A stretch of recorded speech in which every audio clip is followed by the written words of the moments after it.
They thought they were escaping the war. They didn't realize they were escaping into cowboy country. It was still dark when Corporal Ernst Keller pressed his face against the cold dirt beneath the fence. The wire hissed as it scraped his back, his breath fogging in the chilled Texas air. Beside him, Private Otto Fuchsias waited, clutching the small tin of water they had stolen from the mess hall. A distant coyote howled. Keller froze. The camp was silent except for the low hum of the generator by the watchtower. One guard walked his post with a rifle slung lazily over his shoulder, his shadow stretching long and thin across the compound. Keller counted his steps. He'd done this every night for a week. 12 steps north, 12 south, just like clockwork. Now, he whispered. They slid beneath the fence, boots sinking into the dew-heavy grass. Every creak of wires sounded like thunder. But then nothing. No shout, no spotlight. The two men stood up slowly, hearts pounding. Ahead of them stretched the vast emptiness of central Texas. Open plains, no forests, no mountains, just miles of land. In silence, Otto looked east where the horizon began to glow faintly gold. That way, South, Keller replied. Mexico. They started walking. Their steps were unsteady, but their hearts were light. For the first time in years, there were no orders, no uniforms, no swastikas, just wind and space. By sunrise, they had crossed a dry creek bed and followed a dirt road toward a line of distant trees. Their plan was simple: reach the Rio Grande, find a boat, and vanish into Mexico. They believed it would be easy. After all, in their minds, America was a country of factories, cities, and soldiers. Not this. By mid-morning, the Texas sun had turned cruel. The canteen was nearly empty and the land stretched endless in every direction. They passed a weathered wooden sign. Private ranch. Property. Keller smirked. Perfect. Maybe we steal a horse. He didn't know that the men who owned those horses could track a stranger's footprints like a hunter follows blood. Back at Camp Hearn, the first alarm blared at 9:07 a.m. The guard spotted the break in the fence. Within minutes, jeeps roared to life. MPs barking. Orders. The camp commander radioed the local sheriff's office in Bryan County. 2 German prisoners escaped sometime before dawn, heading south, possibly armed. Sheriff Tom Landry listened, quietly chewing on a toothpick. "I'll put the word out," he said, hanging up the receiver. Then he turned to a group of ranchers standing nearby. "Boys, looks like we got ourselves a chase." The men chuckled as they grabbed their hats and saddles. "Amy's coming too?" one asked. Landry shook his head. "Don't need the army. This is our land. Won't get far." By noon, the cowboys were mounted and riding. 6 men, locals, armed with rifles, K-10s, and more experience reading the ground than any soldier could claim. But in the distance, the sun beat down on the 2 Germans as they stumbled through tall grass. Keller didn't see the horse tracks. He didn't hear the faint whistle in the wind, the cowboys' call signal. He only felt the land pressing in around him, endless and unkind. By sunset, the ranchers found their first sign. A torn boot print beside a small pond next to a discarded mess tin marked Hearn Camp. The oldest cowboy knelt, touching the print with 2 fingers. "They're heading southwest," he said. "And they're tired." He stood up, looking toward the orange horizon. "They don't know it yet," he added. "But they're already home." The scene fades to dusk. The long shadows of riders stretching across the plains. The faint sound of hoof-beats fading into the wind. Narrator closes the opening with a line that sets the theme for the whole film. In war, they escaped the battlefield. In Texas, they would learn what freedom really meant. 2 weeks before the escape, the camp was quiet, almost peaceful. The Texas wind carried the smell of pine and dust through the barracks. Played chess on boards carved from scrap wood, their laughter echoing faintly under the guard towers. Corporal. Ernst Keller sat at a table near the back, his posture still military straight, his hands precise as he traced a crude map on a torn sheet of paper. Across from him, Otto Fuchs watched, nervously, tapping a pencil against the table. Mexico, Keller said, drawing a jagged line southward. If we reach the Rio Grande, we're free. Otto frowned. Think they'll just let us walk through? Keller smirked. Better than rotting here like cattle. We're soldiers, not prisoners. Around them, other Germans pretended not to listen. Some thought Keller was a fool. Others secretly admired him. In the evenings he gathered small groups to whisper plans, trading favors for tools, a file from the mechanics workshop, a pair of pliers from the kitchen. One guard had been careless, leaving a fence inspection report in plain sight. Keller studied it until he memorized every detail. To him, it wasn't just about freedom. It was about pride, proving that a German officer could still outthink his captors. It wrote in his diary that night, "The Americans are soft. They trust too much. They think comfort makes them strong. They don't know what hunger and fear can teach a man." But he was wrong about America and about what strength really meant. The camp itself was a strange contradiction. Barbed wire and watchtowers surrounded gardens planted by the prisoners. The guards were firm, but fair. Every Sunday a chaplain visited and shook hands through the fence. There were classes, music, even a small library. It wasn't the cruelty Keller had expected. It was indifference. And somehow that was worse. Freedom inside a cage.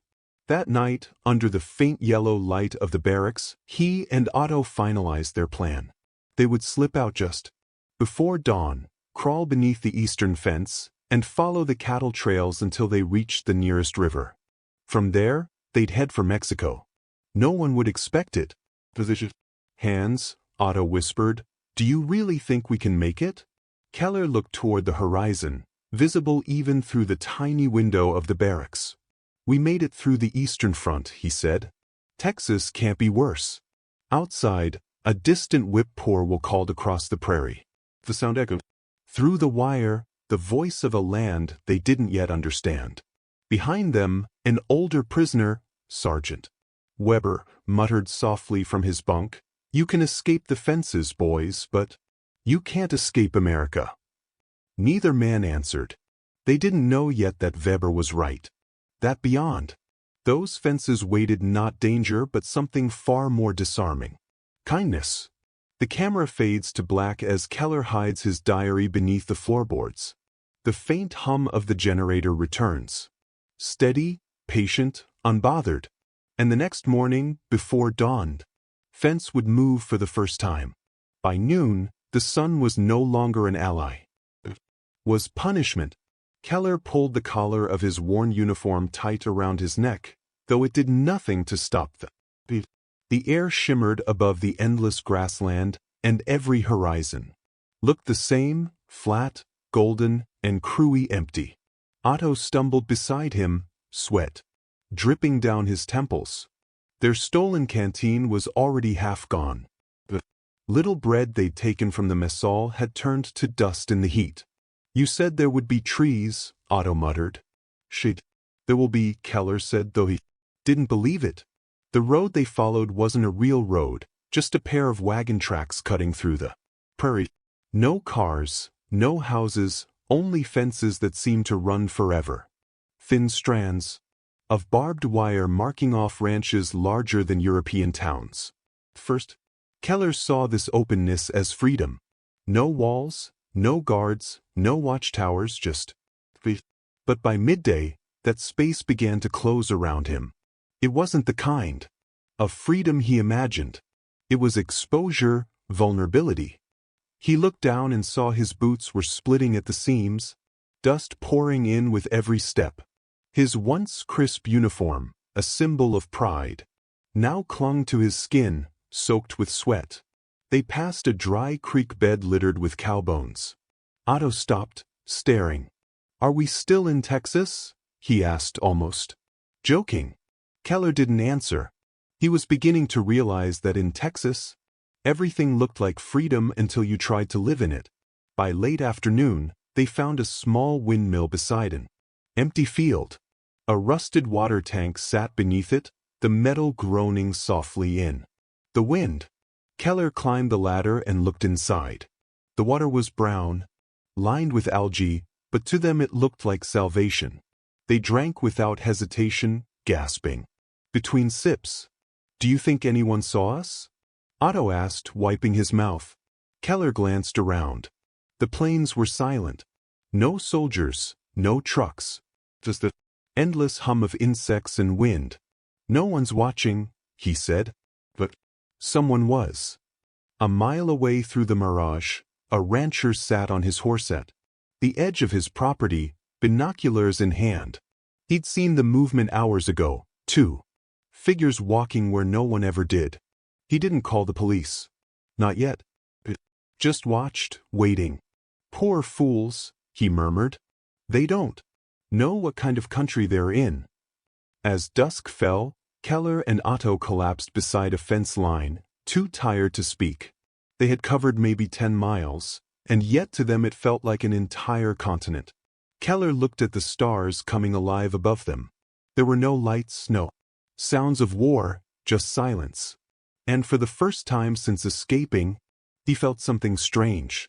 Not freedom, but insignificance. He whispered to himself. So much land, so few people. How do they control all of this? Otto didn't answer. He was already asleep, his head resting on his. But in the distance, a lone coyote howled, and somewhere beyond the hills, the first riders were already saddling up. By dawn, the Texas plains were alive again, not with soldiers, but with horses. The ranchers had gathered at the local sheriff's post before sunrise. 6 men, all weathered by sun and wind, their faces carved with the patience of people who'd spent a lifetime reading the land. Sheriff Tom Landry leaned against his truck, holding a folded telegram from Camp Hearn. 2 German prisoners escaped. Before dawn, possibly armed, heading southwest. He chewed the end of his matchstick and said, "They won't last. The weekend. A younger cowboy will turn her. What makes you so sure, Sheriff?" Them Germans marched across Europe. Landry glanced at the horizon. Europe don't have mosquite thorns or rattlesnakes. The men chuckled as they mounted up, rifles slung loosely over their saddles. No one was angry, no one bloodthirsty. For them, it wasn't war. It was routine. Someone had wandered off their land, and it was their duty to bring them back. As they rode, the sun rose higher, painting the fields gold. Hooves struck dry soil, dust curling around their boots. Man carried a canteen, a coil of rope, and a sense of quiet pride. Out here, they didn't need orders or ranks. They followed something older, the cowboy's code. A man's word was his bond. A stranger deserved fairness until he proved otherwise. And no one, not even an enemy, got left to die in the desert. Will rode beside Landry, scanning the horizon. "What will you do if you catch?" Landry shrugged.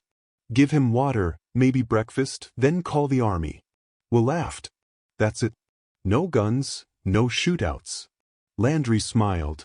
"Son, a cowboy don't need to prove he's tough. The land already knows who is." By noon, they found the first clue. A piece of cloth snagged on barbed wire, still damp with sweat. Landry crouched beside it, brushing his hand over the dry grass. "They're heading southwest," he said. "But they'll turn soon. Everyone does." "But," Will asked. "Because out here," the sheriff said, "standing, you can see freedom for miles until you realize you've been walking in circles." A few miles ahead, Keller and Otto stumbled onward, unaware of the riders. Closing the gap. Otto's lips were cracked, his steps uneven. Keller tried to keep his composure, but his pride was fading with every step. When they finally saw a distant windmill, Keller smiled faintly. "Water," he said. But before they reached it, A faint echo carried through the wind. The sound of horses. Froze. You hear that? Keller nodded slowly. Soldiers? The sound grew clearer.